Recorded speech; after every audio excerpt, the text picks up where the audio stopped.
per acres. Good news is here, it did not spread.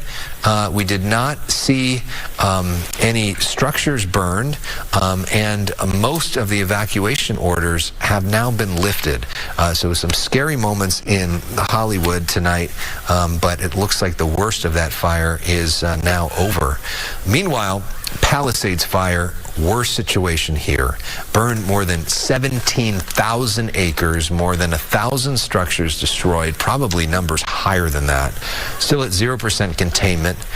Tens of thousands of people remaining under mandatory evacuation orders, more than 13,000 structures still threatened. Then there's the Eaton fire. At least 5 people died in that one. Still don't know how they died.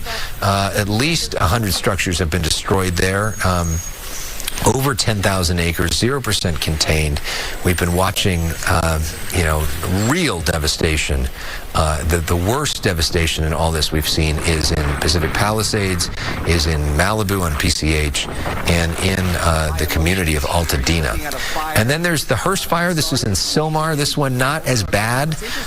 More than 800 acres, 10% containment. So they are building a containment line around this one, and not seeing the devastation there that we are seeing in some of the other fires. So we were just talking about Altadena. Christy Fajardo has seen some of the worst devastation, including an elementary school. She continues her reporting in the 1 a.m. hour. Christy, good morning to you.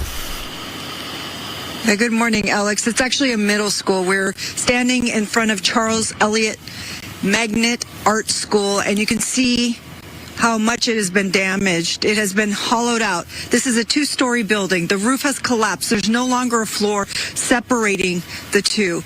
But I want to pan this way because what is still standing is the iconic tower. And this was actually built in 1931. So this school has survived the Great Depression. It has survived earthquakes. And sadly, though, the Eaton fire did quite a bit of damage to the school. It looks like one building over is still standing, and I could see what looked like costumes in a window, so perhaps that building is intact. I couldn't see any damage, but that doesn't mean there isn't any. And firefighters were back there. They were trying to defend that building. But what really dawns on me looking at this and driving through this neighborhood today with so much devastation that it is highly likely that many of these students